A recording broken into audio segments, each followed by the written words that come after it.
It is, as the graphic says, time to take some of this wood here and turn it into the headboard.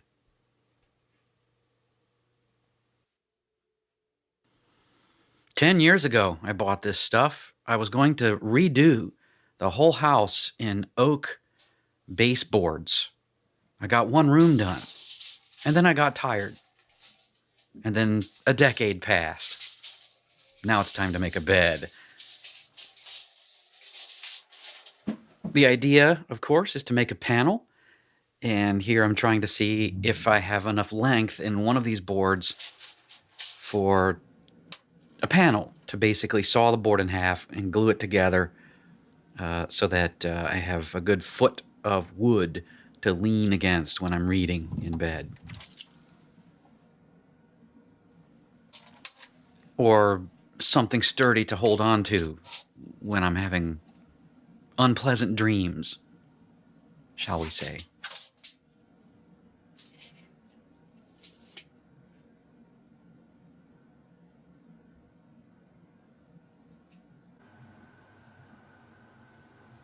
"10 years is not that long when it comes to woodworking, saving wood, but it's still a long time.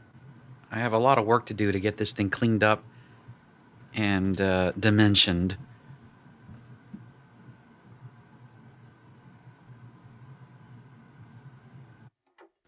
Now, if the good people at Rockler, Woodworking and Hardware are watching, I wouldn't mind if you wanted to, throw a few advertising dollars my way, and maybe we can come to an agreement. But right now, this is free advertising. That's no good. I'm not a communist." I remember the fellow I bought the wood from, a prototypical perfectionist and a craftsman. I never saw any of his actual work, but his mien lent one to believe that he was something else with tools. He's out of business now. He went out of business very quickly, sadly. His stock of wood was enviable, and I was very disappointed when he closed. In addition, his shop was about 2 blocks from my house, which was very convenient and probably dangerous for my pocketbook. But now, in order to get wood, I have to go to the south of Buffalo. It's a good place down there.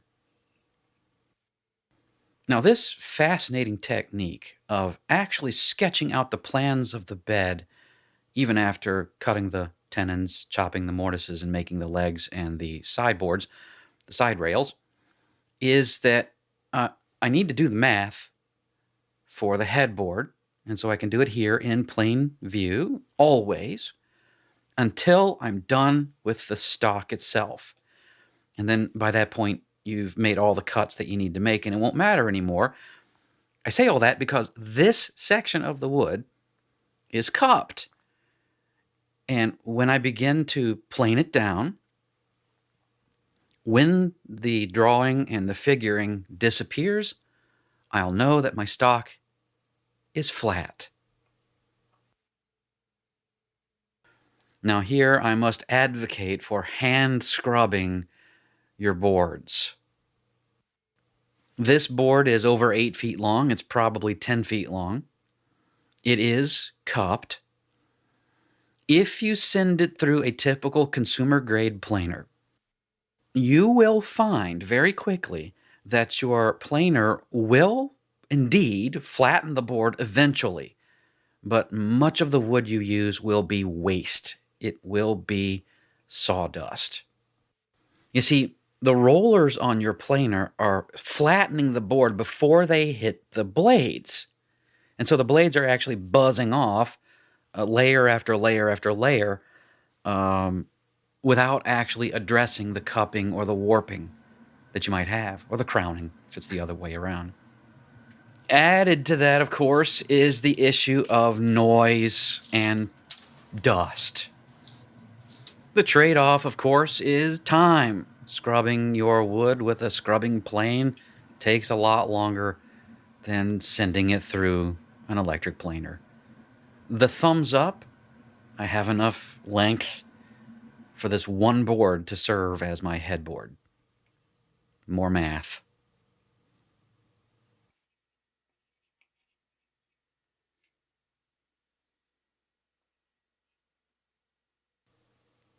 While I'm figuring here, it might be a good time to introduce the third part of 3 of the saga of Jim Ableton. After the fever broke, eastern Missouri sprang back to life, but not without a sheet, as it were, over the whole region. Sadness flowing through the rivers, bubbling with the laments of mourning, merciless in their constant reminders of the lost, both young and old, of the rich and poor. Yes, it was the greatest who died with the least. Thus Rebecca, being alone with her 2 children, was one with all the others. They wept together. But needs pressed, and they smiled at each other through their tears, rose from their ashes in dark garments, rolled up their sleeves, and went back to work in the shadows of all those new headstones. Storms were known to strike Missouri, rolling in off the plains into the hills in giant skirmish formations, ready to deal their own brand of death and destruction, with high winds and tornadoes, lightning, and sheets of flooding rain, punctuated by the pounding of hailstones. One summer, a particularly wrathful storm broke over the homestead. Rebecca's heart rose into her throat with each howling gust of wind.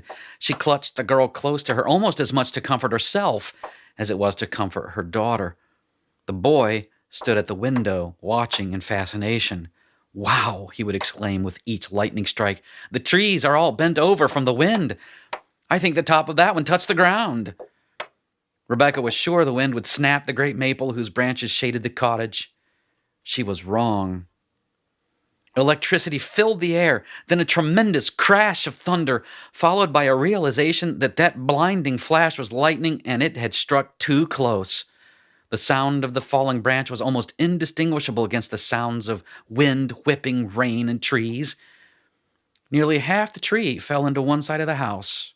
Rain blew in, sweeping around the entire cottage, seeking anything of value, and finding the fire, doused it with a hissing laughter, departing to rejoin the tempest.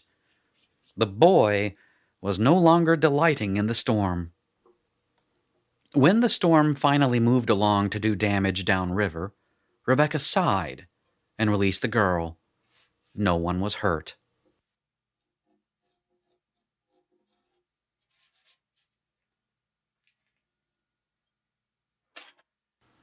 Time to saw.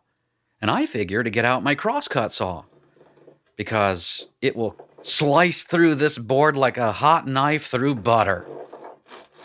Here, if you're unfamiliar, a crosscut saw is one whose blades have been filed so that they act as little knives. They're supposed to slice through the grain a lot faster than that. Now, to be fair, this is the first time I had used this particular saw, and I had just converted it from a ripping saw into a crosscut saw. Now, a ripping saw is one whose teeth have been filed to act as little chisels. They are far more common than crosscut saws. A well-sharpened crosscut saw really will slice through wood across the grain. This is going to take a while, so back to the saga.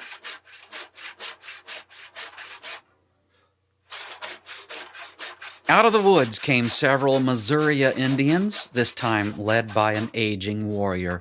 This man also wore a necklace of bear claws around his neck, but in addition, he wore a headdress of mink fur, tied together at the back with an eagle feather. Rebecca swallowed her fear at his approach, remembering the fever's cure. "My name is Far Away," he said. "I am the chief." It suddenly made sense to Rebecca. She didn't say a word, but she smiled. There was no more fear to tamp down. Chief Faraway continued, "Your husband, Jim Ableton, killed for many a man, whom we named the bringer of darkness. His father sends us to you. We are him to you. We are Jim Ableton to you."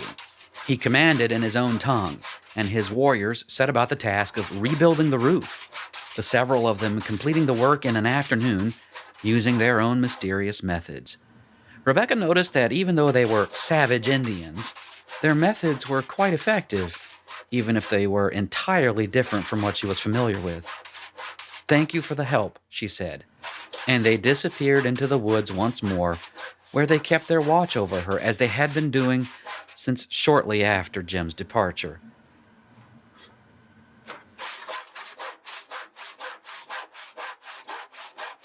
Well, that's just about enough of that. I am John David Duke Jr. I am the wool-gathering woodworker. May all your blades be sharp, and may the grain always rise in your direction.